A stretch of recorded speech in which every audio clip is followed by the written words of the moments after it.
probably 90% of children with Dravet syndrome have an identified mutation in the SCN1A gene.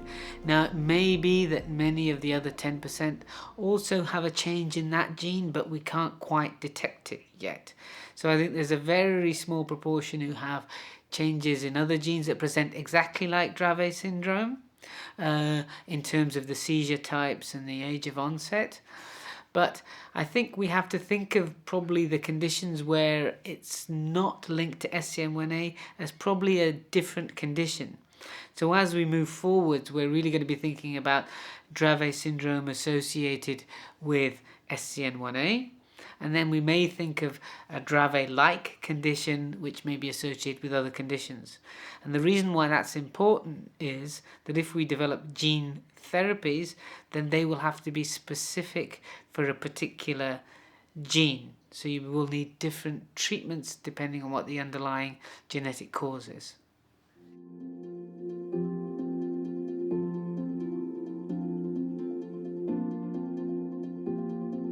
So gene therapy is a very broad term, which really means any type of treatment that's changing the genetic makeup in some way.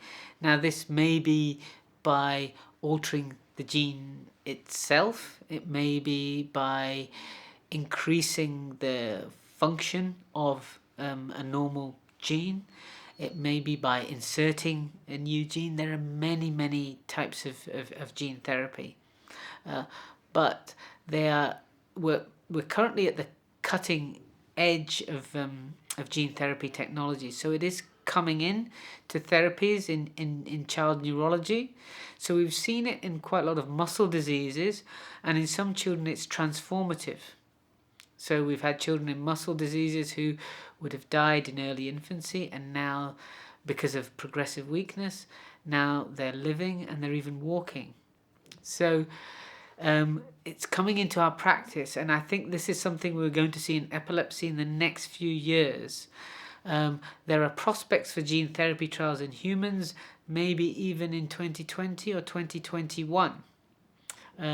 So this is not science fiction now, this is reality, and that's going to affect how we look after children with Dravet syndrome.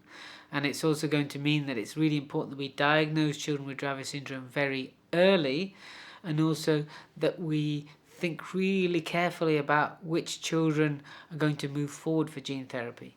Because gene therapy as a new technology may still have unexpected side effects.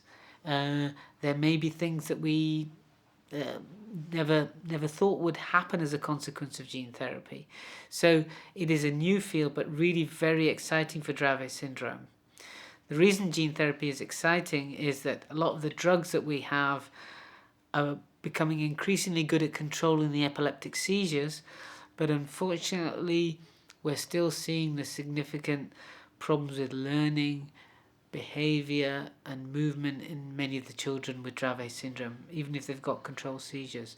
And we hope by changing the fundamental genetic abnormality that we may be able to prevent those issues in children with Dravet syndrome.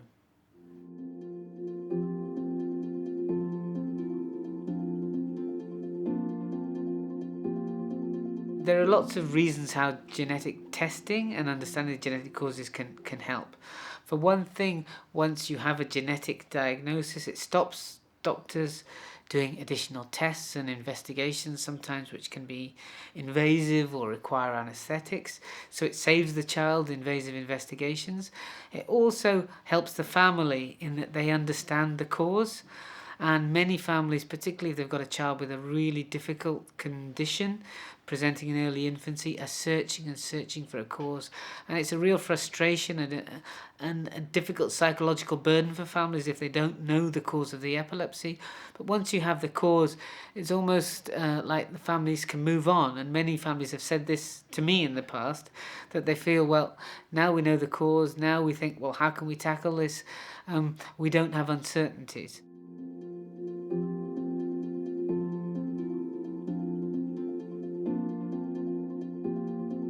For doctors, it can allow us to think about what the right treatments may be at an early stage, because often doctors are a little bit cautious about making a diagnosis.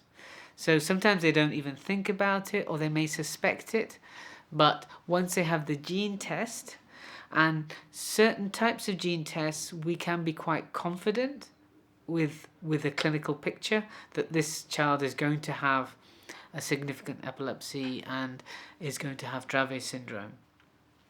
So that's another way in which it can be helpful. Also, doing the genetic testing and finding the SCN1A gene variant can give doctors a confidence to prescribe particular medications that they know will be better for Dravet syndrome. And there are now several medications that have been shown to be beneficial in the syndrome. So it can cause a change in treatment, which then may reduce seizure frequency. Also, understanding the gene variant allows us to research the genetics and allows us to think, well, is it possible that we can change that gene variant or mutation? Can you fix it in some way? And there are lots of laboratory scientists all around the world looking at ways in which they can change the SCN1A gene or how it's expressed in the body. So we have two SCN1A genes, and in children with Dravet syndrome, often one of those is abnormal. Now, because one is abnormal, you don't get enough of the gene being made. And because you don't get enough of the gene, then you don't get enough of the protein that the gene produces being made, the sodium-ion channel. Now, if you don't have enough of this sodium-ion channel, you can develop epilepsy. Now, there are clever basic scientists in different centres in many different countries working on ways in which they can boost the action of the good gene, the one that's left that's working. So that's one way in which gene therapy may possibly be able to help children with Dravet syndrome.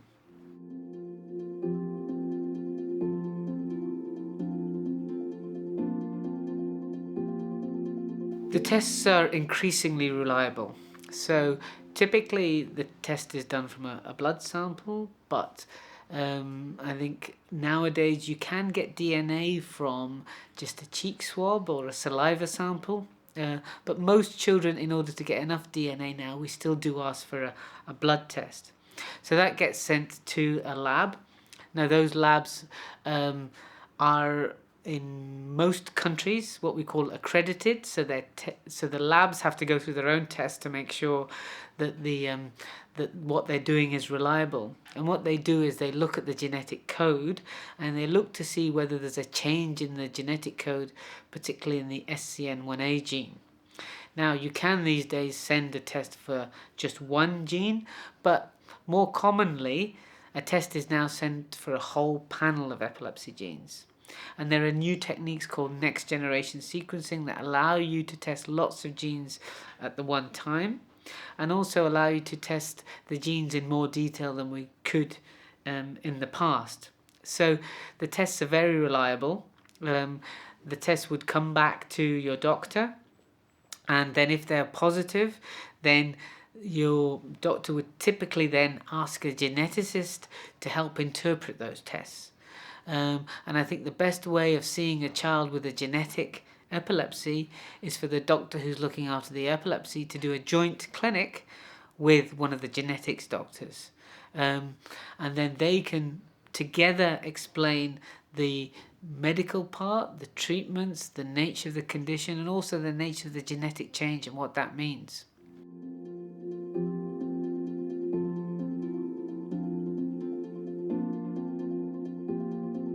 The next step is thinking about the other genetic therapies, and we're looking to them coming out and perhaps being available in trials in the next 2 to 3 years.